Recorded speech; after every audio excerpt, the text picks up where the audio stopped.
Ramón Toló Pallás. El síndrome de las emociones dominantes. Novela. Prólogo. Confieso mi culpa. Hice lo que no debí hacer.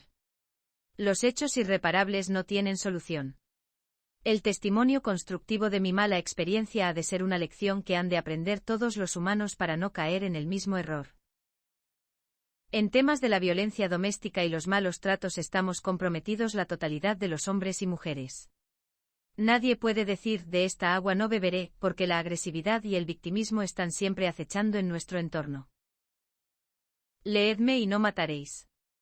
Interesaros por cuanto digo y salvaréis la vida. El agresor desaparecerá. La víctima no existirá. Esta es una meta ideal con difícil perspectiva de cumplimiento completo.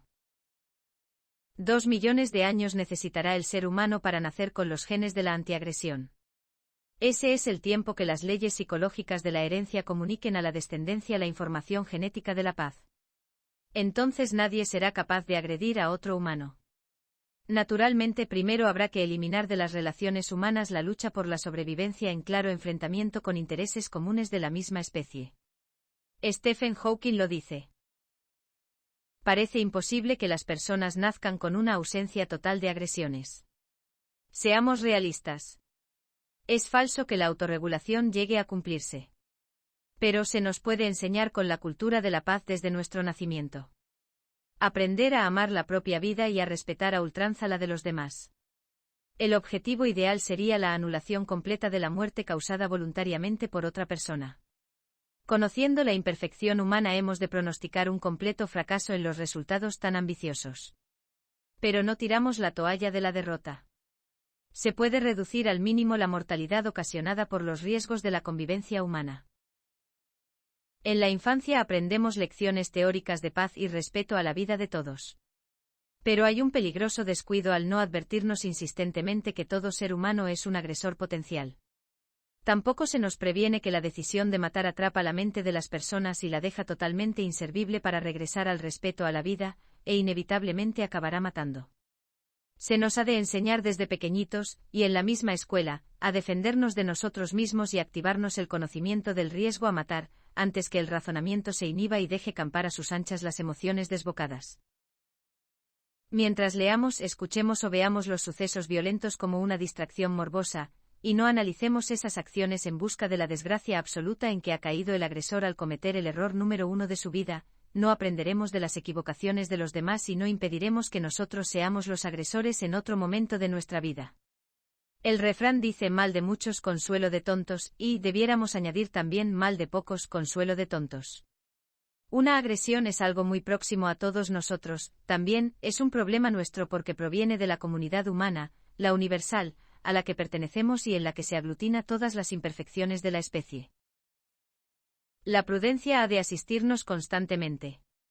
Al encontrarnos en situaciones embarazosas, o que presumamos vayan a producirse, hemos de deshacernos de objetos contundentes, armas de fuego, y de cualquier elemento que podamos utilizar contra otros. Asimismo, hemos de alejarnos de la otra parte con quien mantenemos el enfrentamiento sin quedar al alcance de las manos. ¿Qué equipaje lleva? Fue una pregunta sospechosa. Un viajero sin maleta no era normal. El Policía Nacional aguardó una respuesta de difícil contenido para hacerla creíble. Yo me quedé perplejo pues no pensé antes en aparentar ser un auténtico turista. Ya me han pillado. Había pensado alocadamente. Aún así, recompuse mi balbuceante inseguridad armándome de una sangre fría inexistente. Ninguno. No lo necesito. Pasaré el día en Francia y regreso por la noche. Mi naturalidad era falsa. Aún no sé cómo articulé las palabras sin notárseme una intranquilidad creciente. Pero el agente seguía sin estar convencido de mi comportamiento legal. Olía algo raro en mí. Tenía un sexto sentido de desconfianza y detección de sospechosos. Enséñeme el carné, por favor. La situación estaba complicándose. El aduanero no estaba conforme con mi respuesta. Yo ya dudaba de mí mismo. La propia conciencia me acusaba más. Mi culpa se iba divulgando, ahora ya lo sabía el policía. La huida iba a quedar truncada apenas al comenzar. El funcionario se acercó a la oficina, situada media docena de metros más allá, se introdujo en ella e iba transcurriendo el tiempo sin volver. Posiblemente tardó 10 minutos. En la espera pensé que indagó en todas las órdenes de búsqueda y captura de España. Me pareció que tuvo tiempo de repasar 2 veces el listado, porque tenía la seguridad de estar reclamado por algún cuerpo policial o por algún juzgado. Afortunadamente y quizá desafortunadamente, vaya usted a saber, dado que mi huida era ilegal, tuvo que resignarse a dejarme ir porque ninguna evidencia en contra mía disponía al alcance de la mano, a menos que se la inventara. Tenga usted un buen viaje. Me devolvió el carné de identidad y me saludó marcialmente con los dedos en la visera de la gorra. Abandoné Portbou en un autobús francés de línea bordeando la costa mediterránea. No era un mal día de verano, aquel 26 de julio, lástima que a mí me pareciera todo lo contrario. El agobio me amargaba. Aún así, al pasar por Collioure me acordé de otra víctima de la maldita desgracia. Aquellas casas diseminadas por ambos márgenes de la carretera y por callejuelas próximas, escondían el dolor de otra alma en pena, pasada a mejor vida, quizá por aquello que tras la muerte no hay dolor, un español como yo, aunque que más daba la nacionalidad. Antonio Machado vio el último rayo de luz en aquel pueblecito, tan cercano y a la vez tan alejado de la añorada frontera española. Me apesadumbraba el recordar mi situación personal e intentaba emparejarme a las últimas horas de dolor de aquel hombre ejemplar. Pero imposible comparar el frío con el calor, el hambre con la abundancia, el odio con el amor. El poeta y yo éramos la antítesis, 2 polos opuestos, 2 partes desavenidas, una odiosa comparación. Me quité rápidamente el recuerdo de Antonio Machado. No podía juntar su exilio de víctima política con mi exilio cobarde de agresor. Cambiado ya el medio de transporte, esta vez me desplazaba en tren de la SNCF. Pasó ante mi Narbona y Carcasona, esta última ciudad con su imponente castillo. Lástima de ser un prófugo de la justicia para poder admirar la arquitectura medieval francesa. De otro modo, nunca hubiera visto esta mole fortificada. Dejé atrás las 2 ciudades en búsqueda de Toulouse, ya próxima. Llegué de noche desconociendo que me aguardaba un mes y medio de pordiosero, donde una vida rastrera me iba a humillar hasta el punto de hacerme perder el amor propio. Aquella noche fue la primera de mi vida durmiendo a la intemperie. Pude sentir las mismas sensaciones que los humanos 2 millones de años antes, sin vivienda, sin comida, sin luz, sin una estructura social que pudiera utilizar por encontrarme entre extraños, con tan escaso dinero que no poder pagar casi nada. Bueno, en peor situación que nuestros antepasados. Porque a mí me perseguían, aunque el único capaz de alcanzarme era mi propia conciencia, que iba conmigo a todas partes. ¿Qué has hecho? Has atentado contra tu especie, ¿te das cuenta? No era Dios. Era alguien más próximo a mí, se confundía con mi propio yo. Pero al mismo tiempo se desdoblaba e intentaba no admitir su responsabilidad compartida, aunque no lo conseguía. Naturalmente era ella, mi conciencia. Hasta ese día mis esfuerzos se centraron en la huida. No aceptaba pagar castigo alguno porque seguía en la excitación de las emociones, y mi razonamiento aún estaba expulsado de poder calificar, y evitar, una mala acción contra Rosa. El submundo de las emociones seguía dominando en mi mente, de la que se adueñó unos días antes. La parte racional de mi inteligencia, presente desde mi natalicio, había sido relegada a un segundo término. La razón comenzaba a atreverse a juzgar los acontecimientos cercanos a mí de las últimas semanas. Le estaba costando y mucho hacerse escuchar por la parte emocional, la cual posee el 75% de la inteligencia, mientras que la parte racional tiene un 25%. Los psicólogos dan esta proporción. Mis animalitos y otros que sin ser míos, se me había encomendado su cuidado. Nadie les estaría alimentando, ni abrevando con el calor del verano. Estarían sedientos, deshidratados y al borde de la inanición. Me apresuré a telefonear desde Toulouse a los vecinos de Casa Bange para que dieran de comer y beber a los animales. Habían pasado 3 días desde que me marché. Ignoro si hicieron lo que les pedí. ¿Qué había hecho? El remordimiento se iba apoderando de mí. ¿Cómo no logré frenar mis impulsos para impedir lo sucedido? Había sido yo, el hombre tan enamorado de la naturaleza y de la vida de todos. Se presentó la madrugada, finalizando así la corta noche de verano. Vagué por las calles tolosanas con una ausencia absoluta de motivación. En una sucursal bancaria cambié unos miles de pesetas por francos franceses. Compré unos pocos alimentos, espuma de afeitar y maquinillas. Me sentía vulnerable. La barba de 2 días parecía delatarme ante la policía francesa de ser un prófugo. De ahí que busqué una fuente pública, esquinada y alejada de los curiosos, donde me afeité. Era otra vez noche oscura y me estiré sobre la gravilla de un camino peatonal sin alumbrado público ni caminantes. Los guijarros y piedrecillas se me clavaban en la piel desnuda de los brazos. Me sobresalté mientras me despertaba. Algo había inquietado mi frágil sueño. Unas linternas me deslumbraban. Arretez. Alguien me gritó quieto, en francés. Me apoyaba la punta de un puñal en mi garganta. Quedé petrificado, temeroso de lesionarme yo mismo contra aquel arma blanca. Me hice rápidamente con la situación. Pensé en un atraco. Jen Peux Payer le Hotel. Les traté de convencer que no tenía dinero para dormir en el hotel.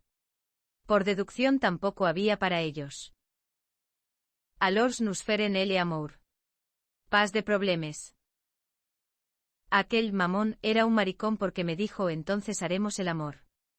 Ningún problema, eran unos pervertidos sin reglas. Mucho cuidado con ellos. Era mejor tomarles en serio.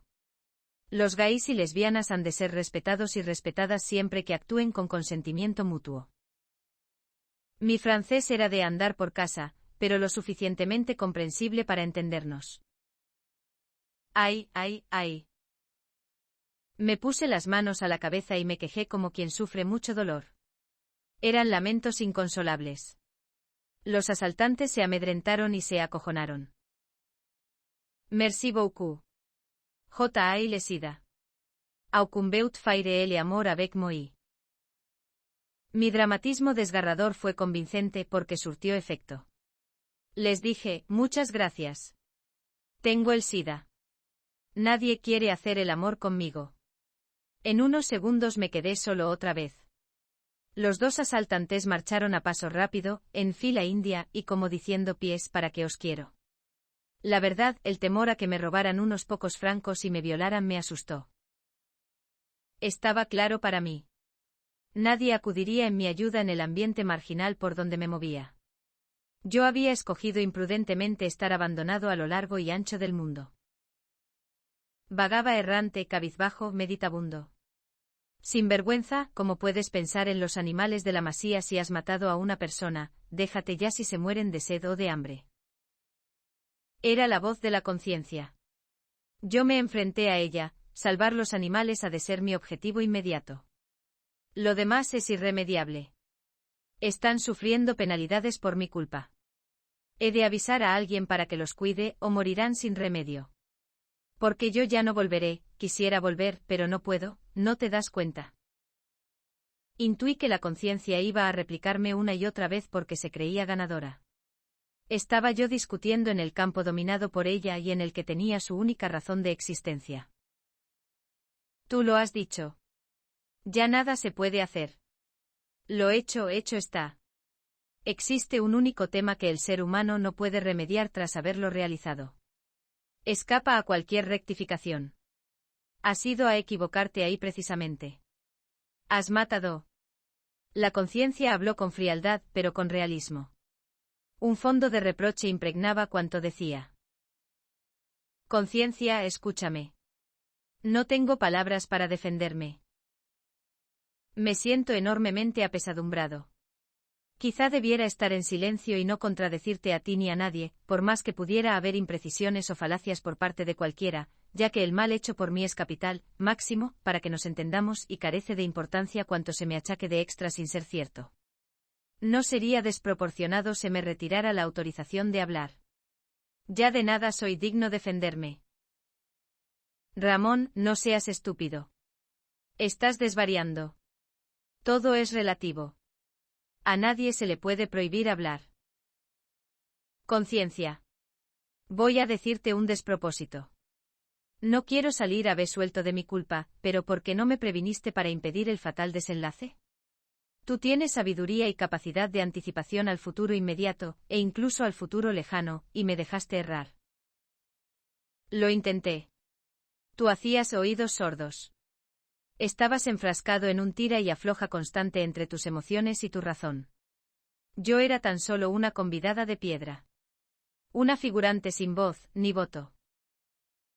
Me asalta la duda y la confusión sobre tu buena fe. No entiendo el por qué me haces entrar en razón ahora, cuando es demasiado tarde. Tú que tienes la capacidad de imponerte en cualquier polémica con tus recursos ideológicos incontestables. Nadie acepta consejos cuando un diálogo de sordos está encendido. Tu parte emocional estaba en guerra con tu parte racional y no admitías que yo hiciera de mediadora. Yo sufría por ser ignorada. Más aún viendo el desastre que se avecinaba. Impotente me situaba tras el asesinato que ibas a realizar. Yo, a quien se le había encomendado de ser tu ángel de la guarda, no podía cumplir con su misión salvadora. Ahora comparto tu pena y estoy condenada de por vida al sollozo, a la vergüenza y a la humillación, junto a esas dos desgraciadas, la emoción y la razón, que somos tus acompañantes inseparables durante tu existencia. Mi cuerpo es el soporte físico donde se albergan las tres realidades inmateriales, la emoción, la razón y la conciencia. Todo unido soy yo, Ramón.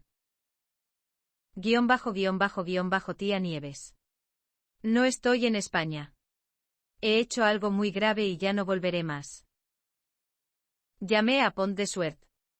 Hice ese comentario y me despedí precipitadamente.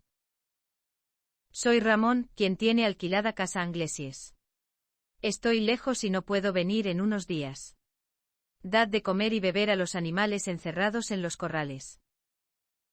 En esta segunda llamada telefoneé a casa Vange de Malpàs, 3 días después de huir. Temía enormemente por la vida de los conejos, las palomas, las gallinas, el perro, y las plantas de las macetas que estarían secándose con aquel verano caluroso. La imprudencia cometida, más aún, el mayor error del mundo, se me clarificaba con un punzante dolor creciente. Me hacía volver a la realidad como si despertara de un sueño imaginario. Sin embargo, yo lo recordaba todo.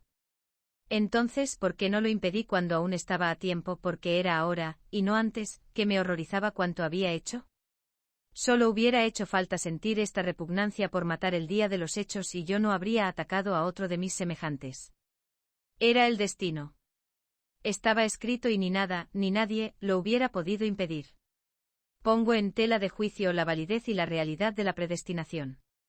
Tampoco quiero ser un incrédulo y oponerme frontalmente a esa idea.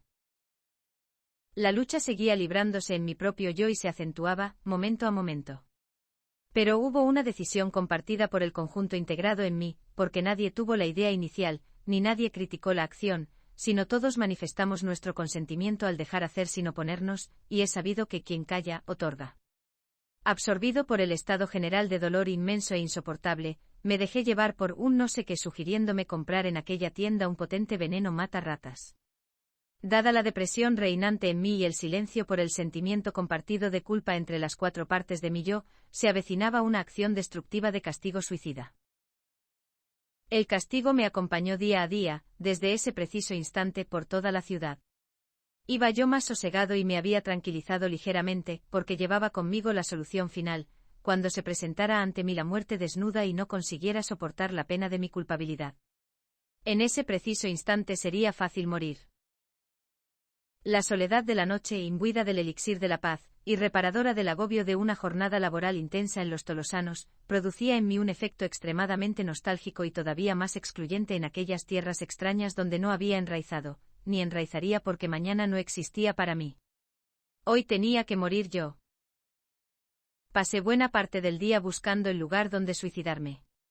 Tenía el derecho a escogerlo pues me lo ganaba entregando mi vida, la cual, por muy despreciable que fuera, era mi única miserable propiedad. Ya nada más tenía, ni bueno ni malo. No quería una muerte pública. Morir entre tantos habitantes tolosanos me desagradaba. Quería un suicidio secreto en la intimidad de mi propio yo y tan solo acompañado de mis 3 compañeros inseparables, la conciencia, la emoción y la razón. Cogí un autobús y me apeé en los arrabales de la ciudad. Se acercaba la noche esa tan temida por mí porque se me aparecían todas las penas a la vez. La bolsa del veneno colgaba de mi mano, y ya eran 4 días. La nocturnidad de esa jornada iba a ser el momento escogido. Había que decir adiós. Desde un principio quería que mi cuerpo jamás fuera identificado, y si podía ser, que no fuera hallado. Pero tenía prisa por morir. No podía esperar una noche eterna para presentarme al día siguiente con plena salud. Decidí pasar por alto de morir en un escondite. Había 2 aseos en la parada del bus. Era noche cerrada. No me lo iba a pensar 2 veces, allí sería mi matadero, el lugar donde la pena de muerte iba a aplicarse como en los rituales de otros países, pero sin inyección letal, sin horca, sin silla eléctrica, sin un pelotón de fusilamiento, sin ser despeñado, sin ser lapidado. Iba a ser una muerte diferente por envenenamiento con mata-ratas. Original método de morir, tan macabro como cualquier otro si a fin de cuentas el resultado coincide, la muerte. Entré en el retrete. Pronto iba a ser una cámara de ejecución.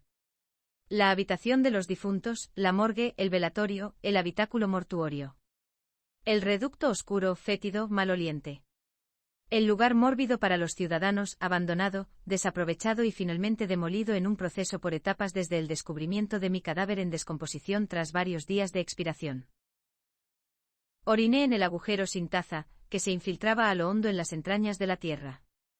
La caída era de unos 8 palmos, de los que la mitad eran de la altura de mis piernas y el resto bajo la plataforma del retrete antiguo, oyéndose las salpicaduras del líquido al impactar en el fondo.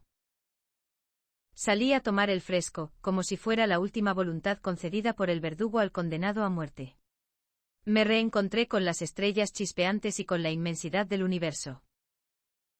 Sentado bajo el cobertizo destinado a los candidatos a pasajeros del autobús, donde ahora me encontraba en solitario, recordé los pensamientos de la noche anterior. Cortadme un brazo, fuerzas misteriosas que infundís la vida, pero primero devolved el aliento a Rosa. No os oigo divinidades al servicio de Dios, respondedme, ¿queréis más? Entonces, cortadme los 2 brazos. Por mal que me pese, no por la falta de valerme por mí mismo, sino porque no quiero obligar a familiares y amigos a cuidar de mí y hacerles esclavos de mi minusvalía para toda la vida. Aunque puedo ir a un internado destinado a parapléjicos. Sí. Ahí iré. Por respuesta tengo el silencio. Entonces acudo a ti, Dios omnipotente. Accede a mi súplica. Estás desvariando, hermana emoción. Tus ruegos son positivos, pero carentes de realismo. La muerte es un viaje sin retorno. Quien comete esa sacrílega acción ya no puede enmendarla. Ha de cargar toda la vida con esa pena. Hermana razón. Si nuestra hermana emoción no alcanza a rescatar de la muerte a nuestra víctima, siendo yo la hermana conciencia, ¿cómo podré soportar esa pena punzante día tras día, mes tras mes y año tras año? Yo soy el hermano cuerpo. Sabéis que soy común a cualquier animal en los instintos físicos, siendo mi responsabilidad escasa, o nula en temas intelectuales, emocionales y de sentido común y autocontrol. Mi información genética me obliga a vivir, haga lo que haga, y me hagan lo que me hagan. El mundo de los seres vivos me conduce siempre por la senda de la sobrevivencia. Siendo yo la hermana razón te libero de cualquier responsabilidad. Tú, hermano cuerpo, sin nuestra unión eres un animal irracional a quien ninguna culpa se le puede echar. Es más, los errores de nosotras, tus 3 hermanas, están poniendo en peligro tu continuidad en la vida y haciéndote sufrir toda clase de calamidades. Con nosotras habitando en ti pasas a ser un animal racional. En la mistura aportamos todas nuestras habilidades y hacemos un conjunto que nos defiende y nos compromete a la vez. Mientras se producía en mí esa tertulia íntima, me fue cogiendo un sueñecillo creciente, pasó a un medio atontamiento y acabó haciéndome perder la noción del lugar. Ramón. Vuelve, ¿dónde estás? No estés desaparecido que me haces sufrir mucho. Vuelve, vuelve conmigo. Mi padre se me apareció en sueños. Su actitud suplicante enterneció mi alma arrepentida que lloraba hacía días mi mala acción. Era mi subconsciente que intentó evitar el suicidio provocando el quedarme dormido con la ayuda del cansancio, la desnutrición, los nervios. Había perdido yo el recuerdo de mi subconsciente, eso me salvó por el momento. Había habido consenso en mi yo al decidir darme muerte, pero no tuvimos en cuenta la existencia del subconsciente, ni él comunicó su presencia en los coloquios de mi yo. Así intervino en el momento preciso. Dormí unas horas dentro del aseo de la parada de autobús. Antes de amanecer y recordando mis sueños recientes, me encaminé de regreso al centro de Toulouse. Y seguía acompañándome la macabra bolsa. La solución del punto final no había sido descartada definitivamente. Tan solo estaba relegada a una suspensión temporal, a la espera de acontecimientos y decisiones del futuro. Reinicié el vagabundeo por la ciudad. Un día hallé en la calle un pastel mordisqueado. Era tal el hambre que lo recogí, recorté las marcas de la dentellada, y me lo comí. Me supo a gloria. Pero pronto regresé a la cruda realidad, me deprimí más. Estaba pasando otro momento de horas bajas, con la autoestima bajo mínimos. Me regañé con palabras duras, que yo no tenía derecho a nada, y menos a un dulce para el placer de la gula.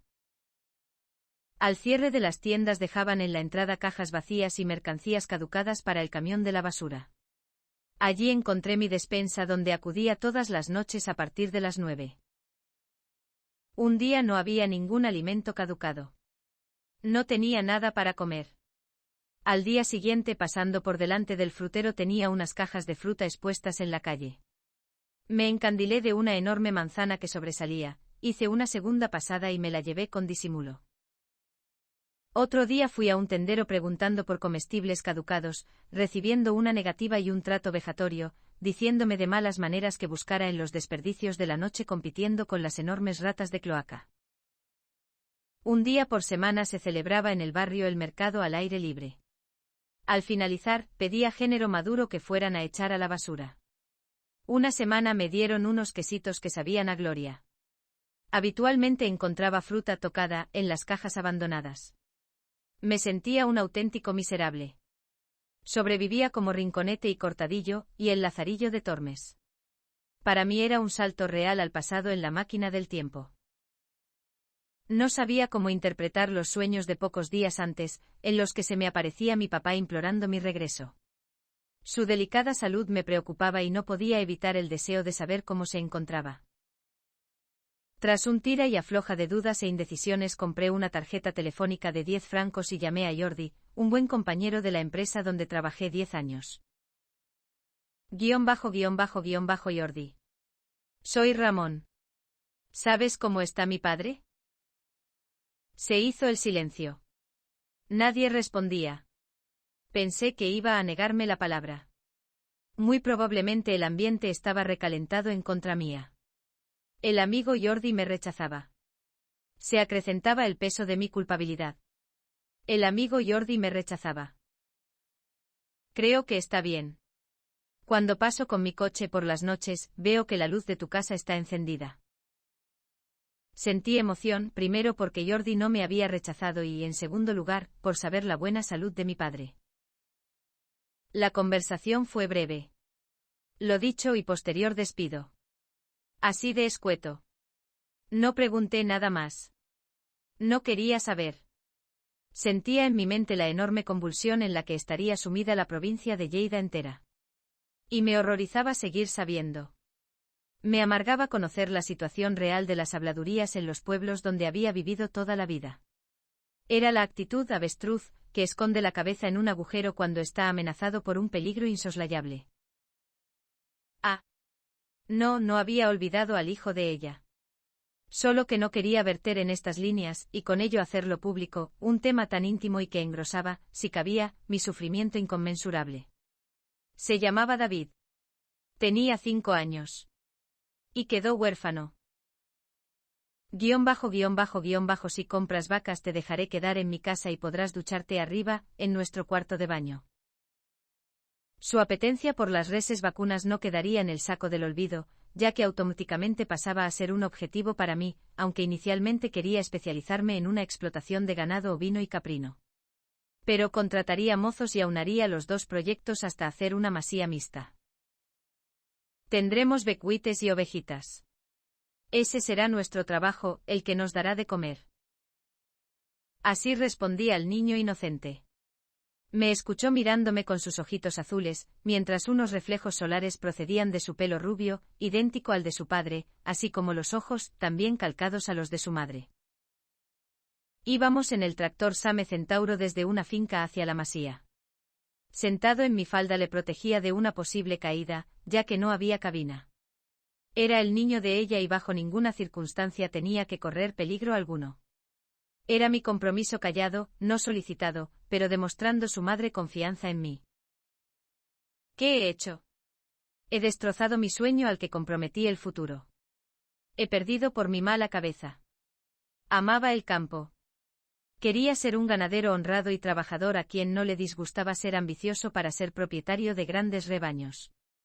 Nunca pretendí aprovecharme de ninguna mujer, tampoco de ella. Tomé en arriendo sus tierras, pero pagué el alquiler y aspiraba en unos pocos años desplazarme a otras haciendas en Sarroqueta y Eril Castell, pueblos de donde eran originarios mi padre y mi madre. Entonces habría dejado de ser arrendatario de casa Anglesies de Malpás y su propietaria hubiera cedido en arriendo al mejor postor. Las buenas intenciones eran sinceras. Las envidias hacia mi tesón y espíritu emprendedor existían en la comarca. Aunque eran ideas inofensivas, tan clásicas en el mundo rural, pero que se acallan cuando el osado pueblerino logra sus objetivos con tanto sudor, empeño y honestidad.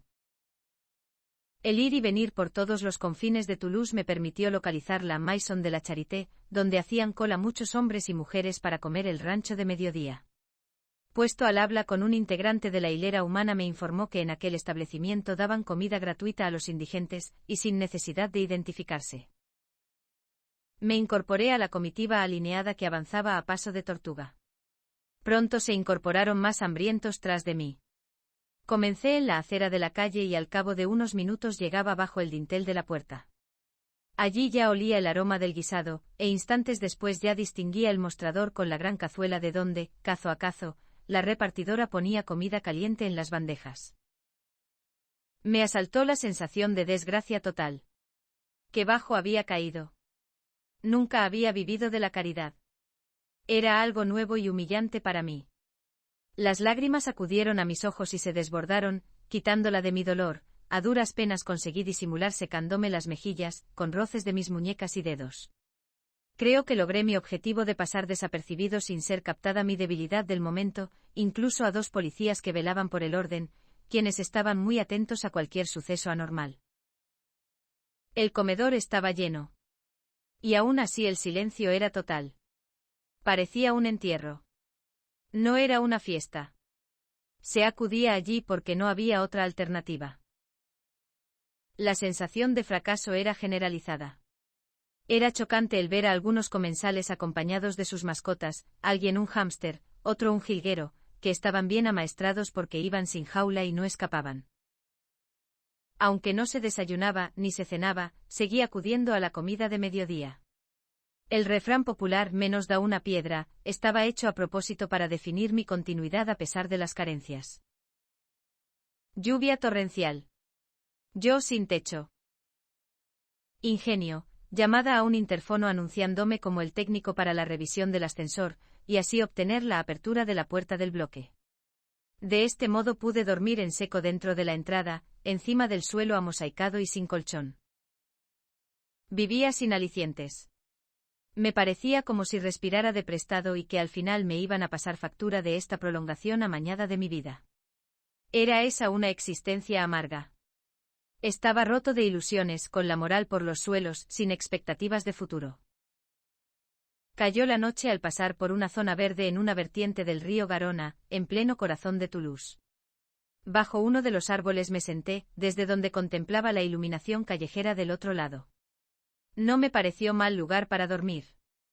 Mi subconsciente, tras bastantes días sin hacer acto de presencia, se comunicó conmigo en sueños. Así sucedió. Llevaba yo muchos años viviendo en el monte.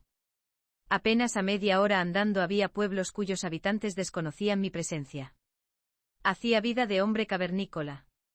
Nunca me dejaba ver, en cambio, yo veía y sabía cuanto sucedía en el entorno.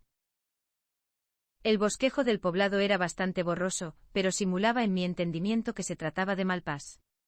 Desde una colina cercana, situada junto al camino serpenteante ascendiendo hacia Eril Castell, observaba el núcleo rural compuesto por dos zonas bien diferenciadas. Por un lado, las edificaciones antiguas buscando la protección de posibles acechos enemigos durante la Edad Media. Por otro lado, la ampliación del poblado con pabellones construidos para mineros del carbón y, tras el cierre de la mina, transformados en viviendas veraniegas, segundas residencias y hogares de jubilados. El sueño fue manipulado por el subconsciente. Sigamos la corriente al sueño mentiroso. Yo nunca me marché. Estuve huido al monte el resto de mis días y pasé la vida más perra reservada a un ser humano. Era yo un expulsado de la sociedad al quebrantar las normas, y al no presentarme a la policía o a la Guardia Civil para responder ante la ley de mi delito. Mi subconsciente me daba una idea de la versión cobarde de mi yo. Permanecer huido indefinidamente, no aceptar responsabilidades por un acto ilícito y mostrar la insociabilidad al no querer confesar y pedir clemencia a la comunidad humana. Pero, ese no era yo. Mi subconsciente me manipulaba. Yo ni era frío ni carecía de compasión. La huida al monte era una invención falsa de mi irresponsabilidad. ¿Por qué mi subconsciente decía lo que no era? Para hacer lo que había soñado, y no caer en el miedo escénico a sentirme observado por una avalancha humana en mis idas y venidas a los juzgados, a la prisión, a la reconstrucción de los hechos. Igualmente podía ser el miedo a la parafernalia montada por cámaras de televisión, periódicos, fotógrafos.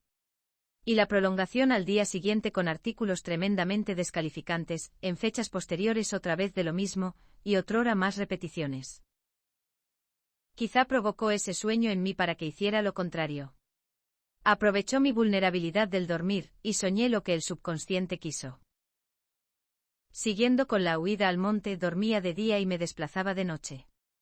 Como el jabalí, el búho, el murciélago. A veces rompía la costumbre y hacía correrías diurnas para observar desde la distancia la vida de los pueblerinos, qué noviazgos se formaban, quiénes se casaban, cuando tenían hijos, cuáles morían. Había un margen de error bastante elevado. Todo lo deducía desde la media distancia por el reconocimiento visual, por las puertas donde entraban, por el coche que conducían, por los prados donde llevaban a pacer las vacas. Mi alimentación era vegetariana, a base de hierbas, hojas de los árboles, moras, manzanas, arándanos, y en invierno raíces, ramas tiernas, hierba seca. Estaba desnutrido pero sobrevivía. La barba me llegaba hasta el ombligo, el pelo hasta la cintura, iba descalzo con grandes callos en la planta de los pies, y pieles turcidas de oveja cubrían mi cuerpo. Estaba completamente irreconocible para quienes me conocieron 20 años antes. Era mucho tiempo para una época llena de penurias. Era yo un guiñapo. Mi entelequia giraba en mi entorno, sin posibilidades de ayudar a nadie, ni ser ayudado. Era yo la calavera de mi cabeza y el esqueleto de mi cuerpo. No sería una expresión demasiado inexacta el decir, estaba en mis huesos. Nunca descendí del monte a entregarme a las autoridades. No me atreví. La conciencia me pesaba. El arrepentimiento era total. No me había desahogado con nadie contándole mis penas y tenía un peso psicológico sobre mí que rondaba lo insoportable. Así, era yo mi propio represor.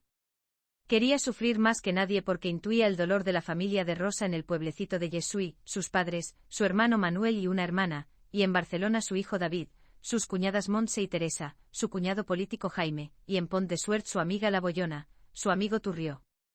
Intuía también el dolor de mi familia, mi padre Pepe, mis hermanos Pepito y Montse, mis tíos Jaime, Pepito, Nieves, Merced, Dolores, Adelina, Carme y Rosario, mis primos David, Hilario, Lourdes, Manolo, José y Mónica, mis cuñados Conchi y Javier, mis sobrinas Nuria y Carolina, mis amigos Jordi de Vilaller, Jordi de Chinast, Antonio y Pere de Raons, Pepito de Servent de Castellás, el amigo de papá, Víctor.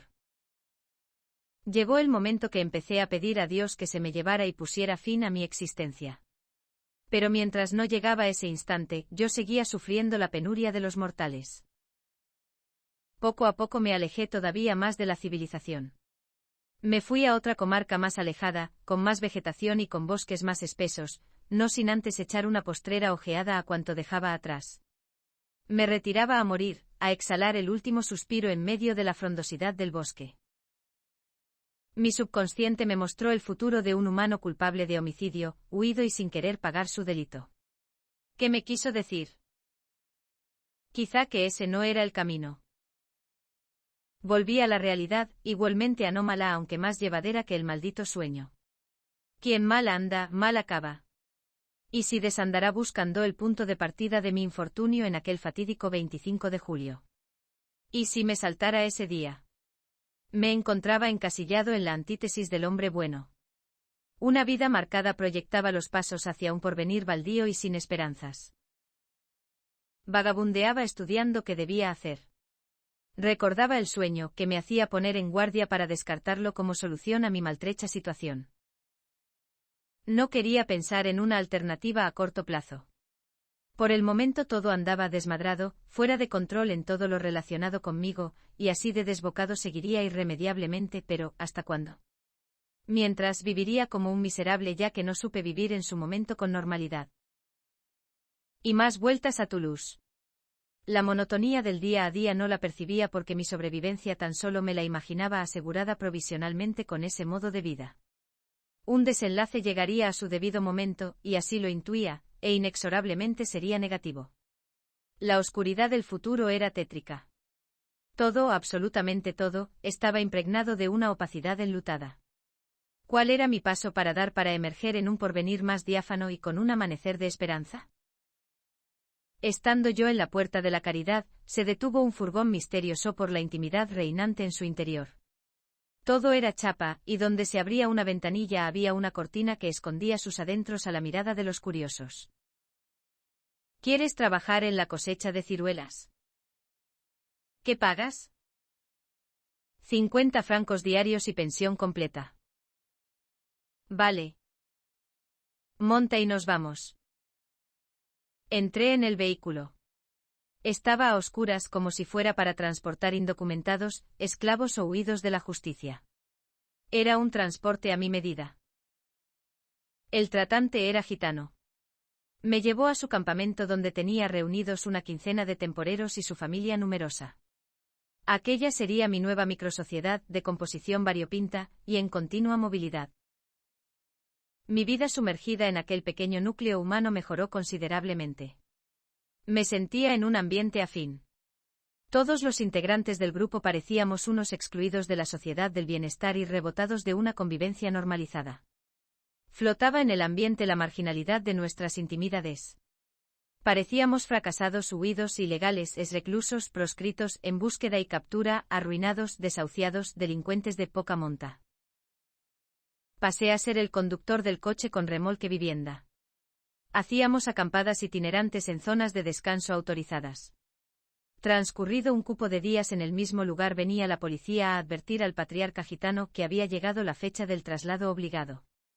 Entonces levantábamos el campamento y en caravana de 2 automóviles con remolque y un camión de medio tamaño, nos dirigíamos a otro asentamiento provisional. Así vivía indefinidamente aquel clan gitano, en un proceso migratorio constante. Estábamos esperando la señal del propietario de los ciruelos para iniciar la recolección. Mientras tanto no cobrábamos, pero sí corría a cargo del patriarca nuestra alimentación y albergue. La caja del camión sufría la diaria transformación nocturna, donde se desparramaban las mantas para una docena de huéspedes. El clan se las apañaba como podía, renqueando en el día a día, pero nadie se quedaba sin comida. La esposa más entrada en años del patriarca, porque tenía varias y alguna rondaba los 20 años solamente, mientras él tenía unos 55, era la encargada de hacer las compras en los supermercados, rodeada de la chiquillería habida entre todas las esposas. Yo conducía el furgón, al que le desenganchaba el remolque. Verlos entrar en las tiendas era un espectáculo preocupante para el dueño. Primero pasaba la madre, luego, desordenados y queriendo acceder todos a la vez, venía la prole con los empujones clásicos del caos, y en tropel se escabullían por los pasillos emparedados de estanterías repletas de alimentos. La salida era más tranquila. Había que pagar en la caja registradora y el pasillo de salida era un cuello de botella que obligaba a ir en fila india. La gitana escogía los supermercados donde no había instalados arcos detectores de objetos robados. Mientras compraban, yo me quedaba guardando el coche como hacen los choferes profesionales. Cuando regresaba la comitiva y ya dentro del encortinado furgón, aislados de las miradas indiscretas, los pequeños sacaban las golosinas de sus escondites corporales. La mujer del patriarca, siempre vestida a la antigua usanza con abundantes prendas superpuestas de las que colgaban innumerables bolsillos, de donde comenzaba a extraer quesos, tabletas de chocolate, tarros de mantequilla, y todo gratis. Pagaba los comestibles de la cesta, que era la compra oficial. En la intimidad del furgón nos repartía pastelitos, chocolate y quesitos. Yo era un beneficiario más del botín. Los temporeros íbamos río arriba y abajo a buscar leña seca para encender fuego, calentarnos y asar carne a la brasa. La comida de cazuela y sartén se cocinaba en las viviendas remolque y se comía al aire libre. A la hora de comer se servía vino racionado. Bueno, el patriarca no tenía límite. Un día, mientras cenábamos, el ambiente se caldeó y saltó la chispa. El gitano iba ebrio y un temporero estaba respondón, total que el patrón le dio una bofetada. Se oyó el clic de una navaja automática. Tenía una hoja de unos 20 centímetros. El brazo armado del agredido se movía amenazante de derecha a izquierda, y viceversa, al mismo tiempo dio una patada al bastón del gitano, alejándolo, para impedirle agrediera con él. El patriarca blandía una ascua para frenar el avance del temporero, quien lanzaba cuchilladas que se estrellaban contra la brasa del tronco, de donde salían infinidad de chispas revoloteantes. Se produjo una desbandada. ¡Socorro! ¡No me lo mates! ¿Quién cuidará de nosotras y de tantos niños? ¡Socorro! Isabel, la esposa mayor del gitano, la misma que yo llevaba a comprar, era la más desesperada porque valoraba las consecuencias de una posible muerte del marido. Felipe, déjalo. Estáis nerviosos y os habéis calentado por nada. Déjalo, no te querrás arruinar la vida por algo sin importancia. Hazme caso. El temporero agarró un palo ardiendo en una mano, y en la otra empuñaba el cuchillo de grandes dimensiones. Espadeó con el tronquito braseado del gitano y acabó apoyándole la punta de la navaja en la garganta, por debajo de la mandíbula. ¡Ah! No le mates. Piedad. La gitana temía lo peor. Imploraba clemencia para su marido. Perdónale por mis hijos. La segunda esposa del gitano igualmente pedía el perdón para su marido. No mates al padre de mi hija, que aún no camina. Él es un hombre bueno. Perdónale por el mal que te ha hecho. Se ha equivocado como lo hacemos todos alguna vez. Déjale vivir por nuestra hija. Habló la más joven con una naturalidad no fingida.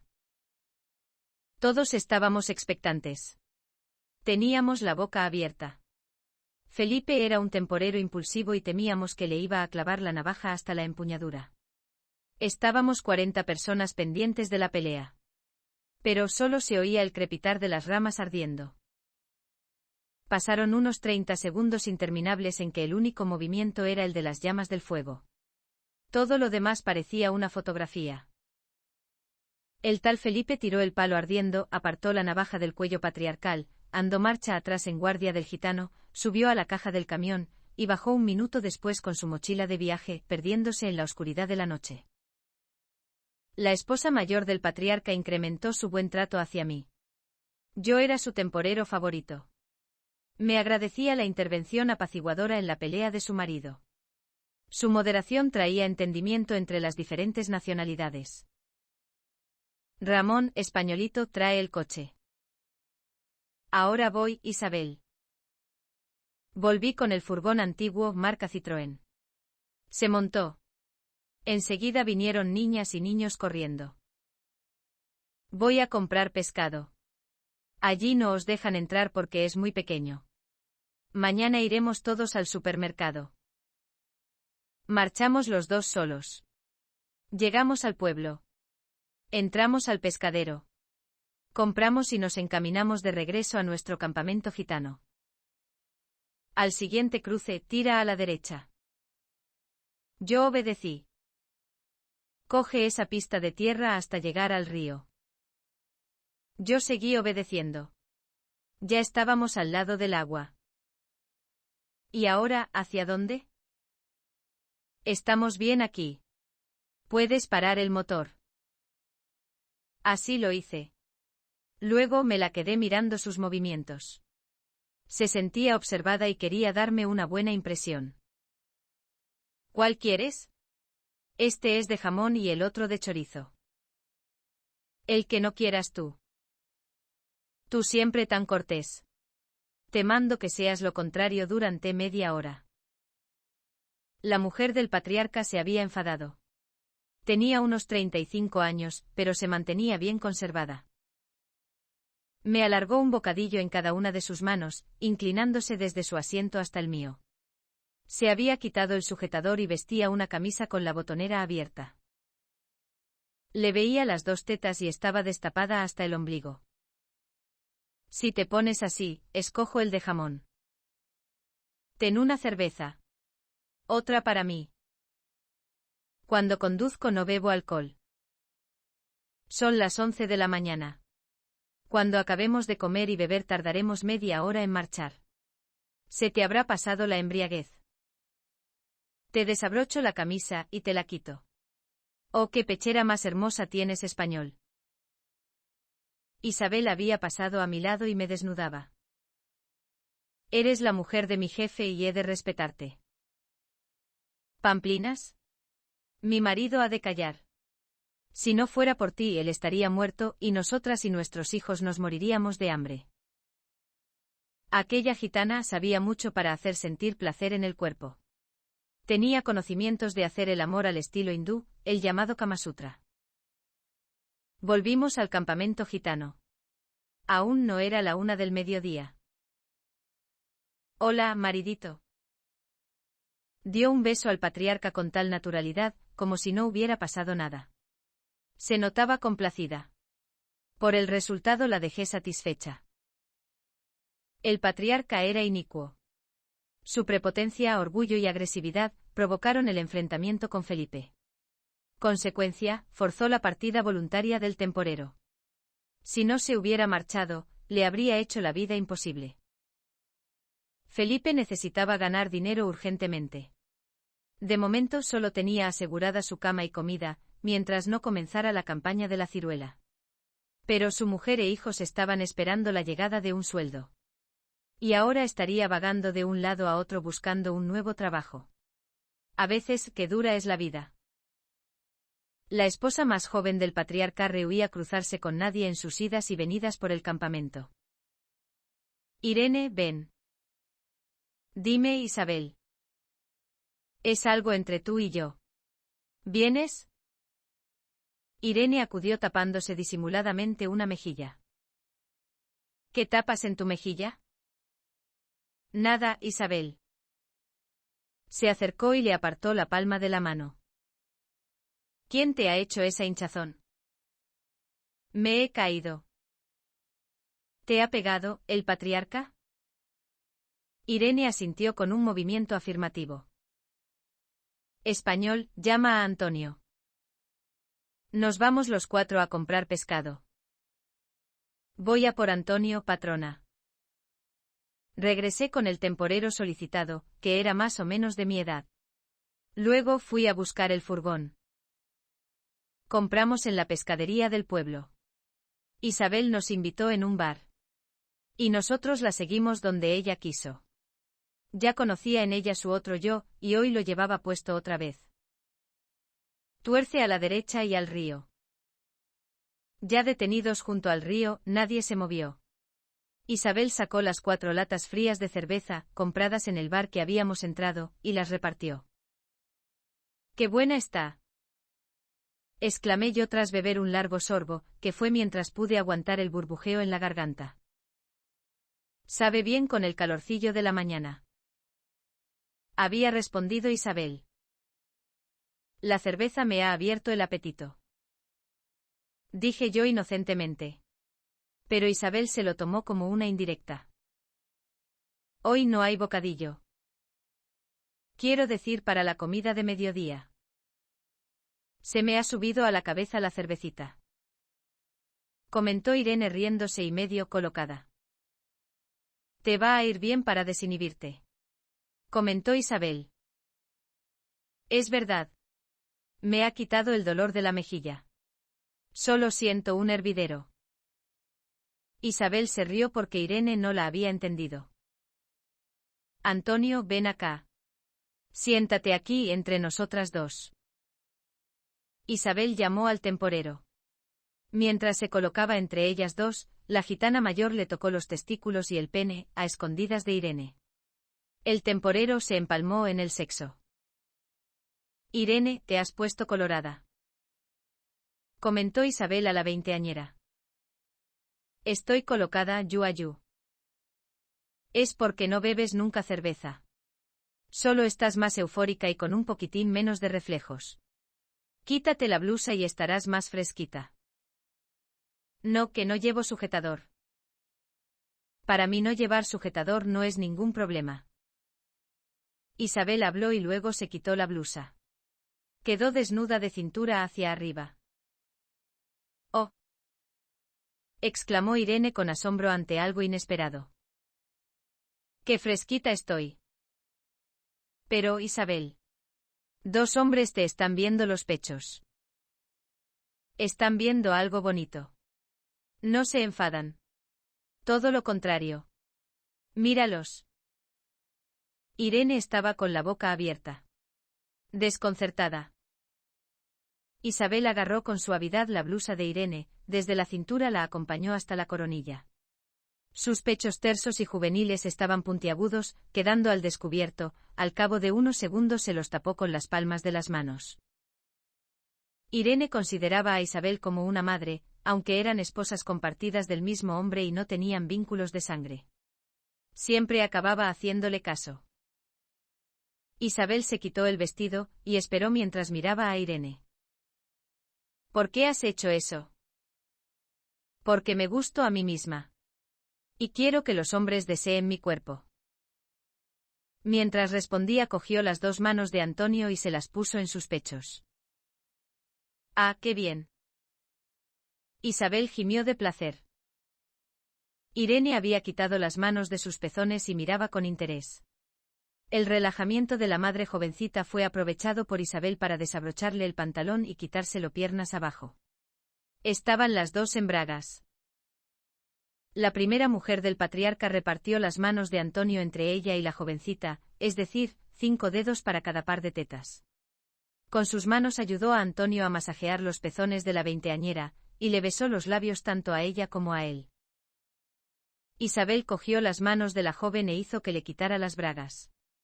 Luego fue ella quien quitó las bragas de Irene. La veinteañera había tenido las rodillas apretadas, pero cedió y dejó que Isabel le bajara las bragas hasta los pies. La mujer mayor desnudó a Antonio e hizo que la penetrara a 2 palmos de la atenta mirada de Irene.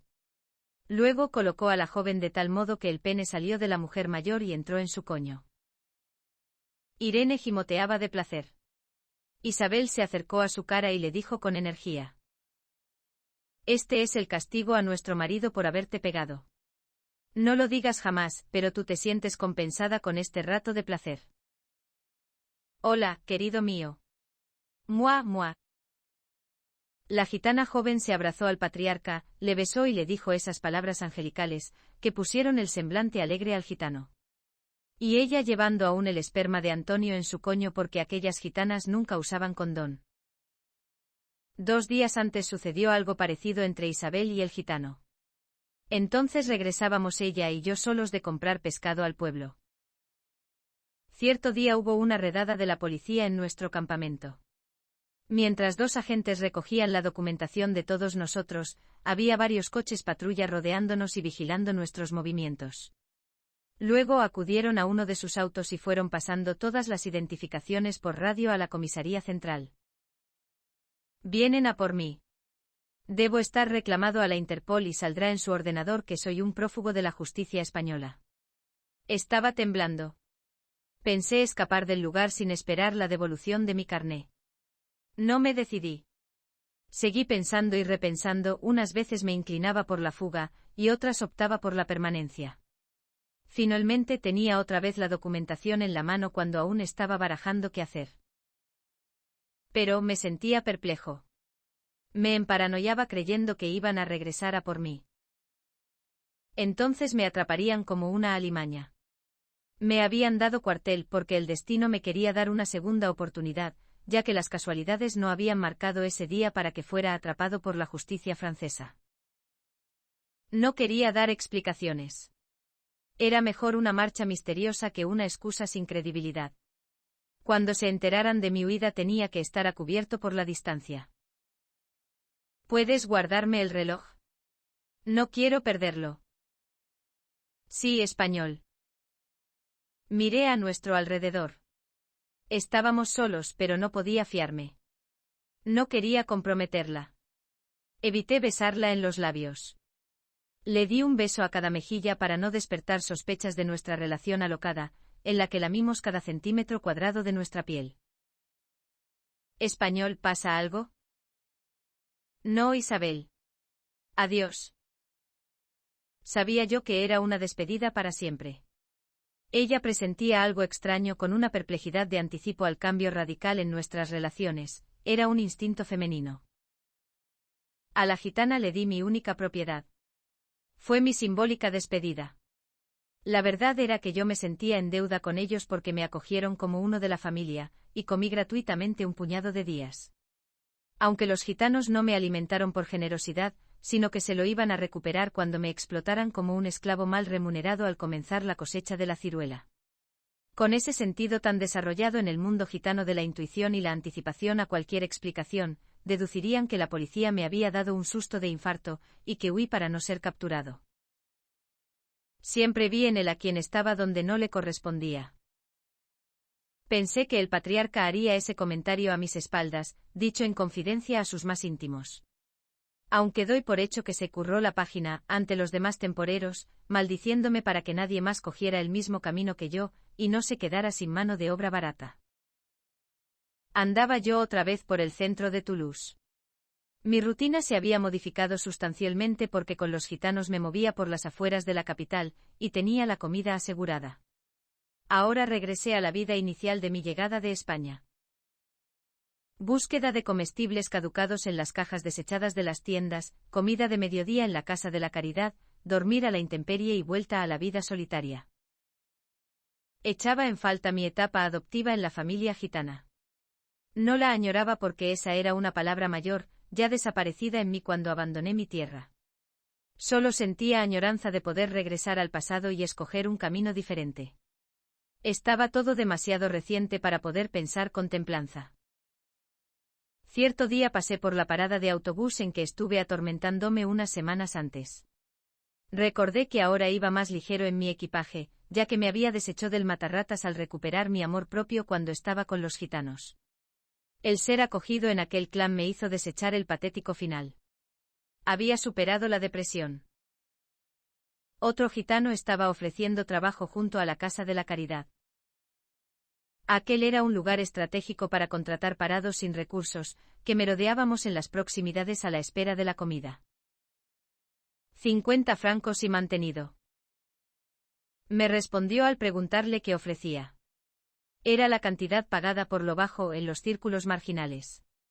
Pero era una estafa, una auténtica explotación. Aunque se arreglaba el sueldo al estar mantenido gratuitamente. Yo callaba los motivos de mi situación marginal. Si se supiera que era un prófugo español pasaría a ser una fácil víctima de los fulleros, extorsionadores, embaucadores. Me resultaba familiar viajar en la oscuridad del compartimento de carga del furgón. No porque pudiera ser el coche de los gitanos anteriores. Ni porque el chofer podía ser de la misma familia. Era porque el sistema de transporte era el mismo, obsoleto, incómodo, oculto, ilegal. Como si fuera tráfico de mano de obra barata, podían ser los extranjeros sin permiso de residencia, los evadidos de la justicia, los morosos de los bancos. Esa situación significaba explotación e imposibilidad de hacer una reclamación laboral amparándose en el Estatuto de los Trabajadores. Transcurridas unas 3 horas de viaje veloz, pasamos a una marcha lenta, plagada de virajes y con repique de gravilla en los bajos y laterales del coche. Mi visión del exterior era nula porque no había ni ventanillas. Cuando se abrió la puerta trasera solo estaba el gitano. Me hizo salir antes de llegar a la presencia de otros gitanos para ocultar mi transporte como una bestia. Avanzamos a pie. El campo presidía los 4 puntos cardinales. Predominaban los maizales, los ciruelos, los campos de alfalfa. Se erigían algunas casas campesinas donde moraban los agricultores y ganaderos. A mayor distancia se levantaban pueblecitos presididos por sus campanarios. Busqué el sol. Era el modo de orientación. Allá pasaba, camino de occidente y ya sobre el océano Atlántico. Al sur estaba España, la misma que me hice indigno de nombrar, y ni tan solo de pensar en ella. Perdón. España, lo siento mucho. Nos reunimos en el cobertizo una veintena de temporeros. Cenamos y dormimos bajo techo. La noche pasaría rápido. Mañana ya íbamos a recoger ciruelas. Sería una dura jornada. A las 7 en pie. A las 8 ya en el tajo recogiendo la fruta. Prohibido comer ciruelas. Ante tal negativa, no había otra solución. Cuando el encargado se distraía, yo me zampaba las que pudiera. Esa glotonería me pasó factura y tuve descomposición intestinal. A partir de ese día me las comí con moderación. Al cuarto día se acumuló el cansancio de sol a sol. La riñonera me dolía por estar siempre en cuclillas. No me quejaba. Y tampoco los demás, que debían estar con los mismos dolores. Yo me lo tomé como un castigo, como un suplicio de condenado, como un modo de redimir mi pecado. Un temporero francés de calaña faltona y despectiva, xenófobo de la peor ralea, comenzó a hacer oír su voz con contenidos ultranacionalistas. África empieza en los Pirineos, españolito. Francia es para los franceses. Los africanos sobráis aquí. Yo permanecía en silencio.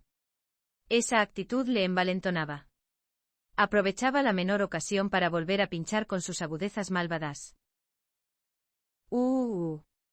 Cantan los monos de los Pirineos. Yo aguantaba silenciosamente sus diatribas difamatorias. Mi consuelo era ponerle verde sin que él lo supiera. Mequetrefe asqueroso. Parlanchín ignorante con el cerebro baldío de buen fruto. Escoria de los galos. Aborto de los criminales. Indecente payaso. Púdrete en tus palabras malolientes. Esfúmate de esta cuadrilla pacífica. Otro francés recogió el turno discriminatorio, cuando el insolente habitual se cansó y se aburrió de que yo no le respondiera a sus provocaciones. La tierra de don Juan Tenorio exilia a sus prominentes figuras culturales, graduadas en la Universidad de la Vida, sedientas de riquezas a costa del francés. Aquella era la mía. La oportunidad de lucirme sin correr ningún riesgo, estaba delante de mí. Pasando en esos momentos junto a un cobertizo, camino de los frutales, y con una audiencia de 20 trabajadores, la colla al completo, me acerqué a uno de los puntales de madera del cobertizo que aguantaba la estructura del tejado de Uralita. Ninguna palabra fea a partir de ahora a los compañeros. Lancé la palma abierta de mi mano, girando sobre mí mismo, contra la tabla de madera que aguantaba el tejado, sonando una palmada fuertísima, mientras el tejado se puso a temblar durante 30 segundos, zarandeado y como si fuera a desplomarse. Todos se detuvieron. Guardaron silencio, incluso los dos provocadores. Este español pide respeto. Solo quiero lo que es mío, cuanto gano con el sudor de mi frente. Mi maldito orgullo me salvó del dolor. Todos estaban convencidos que mi mano estaría destrozada, y se sentían asustados. Yo, en cambio, me reía en mis adentros porque había hecho un derroche de valentía sin sentir dolor. No me había peleado con nadie. A partir de ese momento esperaba se me tratara educadamente. Alto a las burlas. La cosecha de ciruelas llegó a su fin. Me pagó el patrón gitano. Me quedó a deber 100 francos para que no me marchara con otra colla mientras esperábamos la vendimia de Burdeos, muy cerca de allí. Un resquemor de estar supeditado a unos negreros, o de semejante calaña, iba aumentando en mí. Desde luego no jugaban limpio. El día de pago oí confidencias entre algunos compañeros, y eran de auténtica estafa, puesto que 2 franceses ganaban diariamente 200 francos cada uno, es decir, 3 veces más que yo. Por hacer lo mismo y no mejorar la producción. Acampamos a pie de los viñedos, en las proximidades de Burdeos. Vuelta a la espera. Las cooperativas darían la fecha exacta para iniciar la vendimia. Sería una especie de pistoletazo de salida, y no sucedería antes que las uvas hubieran alcanzado el grado suficiente de azúcar. Se anunció el inicio de la vendimia para el día siguiente, 29 de septiembre, pero yo ya había cambiado de planes. Había decidido acabar la huida. Regresar a España con todo el peso de las consecuencias. Las altas cumbres recibían pronto las nevadas de invierno, incluso en otoño. Mi propósito era cruzar los Pirineos a pie, lejos del valle y rozando las nieves perpetuas de las cimas más altas. Me desperté al despuntar el día.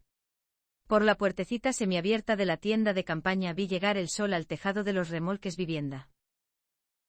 Te levantas demasiado pronto. Dormíamos 2 en aquella tienda de campaña. Al compañero le hice el comentario, estando él aún atrapado en la somnolencia. Tengo un hambre de 1000 demonios. Me voy a desayunar. La decisión estaba tomada. No iba a desayunar. Iba a fugarme, rumbo al sur. Era el momento entonces o nunca. Mis zapatos estaban agujereados en la suela. Los cambié por otro par de dueño desconocido, puestos a secar en las proximidades de la tienda y encima de una roca. ¿De quién seáis? Ahora cambiáis de dueño. Lo siento. A esto se le llama decisión de fuerza mayor. Hablé entre dientes, aunque en un monólogo conmigo mismo. Compensé al dueño desconocido con mis zapatos viejos, más una camisa limpia y bien dobladita. No huyas, vuelve al campamento. Me asustó. El bozarrón fue prorrumpido a pleno pulmón. Quien gritaba era un secuaz de mi patrón. Me gritó desde un lugar escondido, en medio de los árboles. No quería que me marchara. Yo tenía que desaparecer por piernas. El autobús se detuvo en la parada. Reemprendió la marcha. Yo aún estaba lejos. Seguía corriendo, haciendo eses. El coche del gitano me perseguía con frenazos, derrapajes y golpes de volante aquí y acullá. Hice un amago de emprender monte arriba, pero ¿qué va? Enseguida lo tenía encima. Hice un recorte y me planté ante el autobús, que se vio obligado a parar cuando marchaba despacio. Di 2 golpes con la palma de mi mano en la puerta delantera derecha. Mientras ascendía la escalerilla a trompicones, me alcanzó el gitano. No te vayas. Me debéis dinero. No pagáis. Me voy. Espera.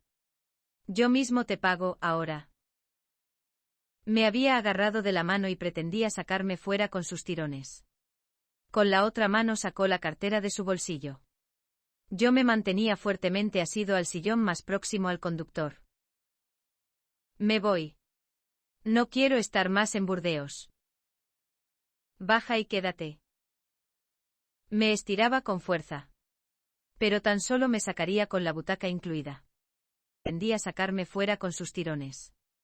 Con la otra mano sacó la cartera de su bolsillo. Yo me mantenía fuertemente asido al sillón más próximo al... No. El chofer y los pasajeros estaban enojándose con quien me quería retener, que finalmente me soltó porque se apoderó de él un miedo escénico de todos contra uno. El conductor del autobús se apresuró a cerrar neumáticamente la puerta tan pronto como mi acosador dio un paso atrás. Así protegió mis espaldas. Me relajé. El peligro de quedar retenido ya había pasado. Pero, el coche del acosador seguía detrás del autobús. No había desistido de mí. Esperaba su oportunidad, sería en la estación ferroviaria de Burdeos.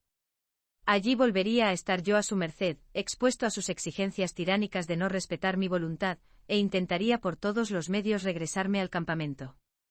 Sus intenciones finales eran el conservar un trabajador más en su colla, en principio no vituperable, aunque sí execrable por los medios empleados contra mi voluntad para llevarlo a cabo. Seguía yo teniendo el problema. Alguien me perseguía. La intranquilidad se mantenía en mi estado emocional. Pensaba en una salida audaz. Por favor, ábrame la puerta. Acabo de ver a mi abuela allí. Hace muchos años que no hablo con ella. La estación de autobuses de Burdeos se veía a unos 300 metros. Antes no había parada oficial. Mi petición era osada, quizás sería rechazada. Se abrió la puerta del autobús. Mi estrategia en defensa propia estaba dando resultado. Pero las cosas no son como comienzan, sino como acaban. Había un embotellamiento mayúsculo en el semáforo. Aproveché esa circunstancia para salir y escabullirme. El perseguidor quedó atrapado en el tráfico. Tomé el tren hasta Toulouse. A continuación, hice transbordo rumbo a España, pero no llegué a ella. La vía acabó antes de llegar a la frontera. Alquilé un taxi hasta unos centenares de metros antes de la aduana. Aquel último pueblecito francés fue el lugar de mi aprovisionamiento. Compré comida para 2 días y andando, emprendí la ascensión ladera arriba.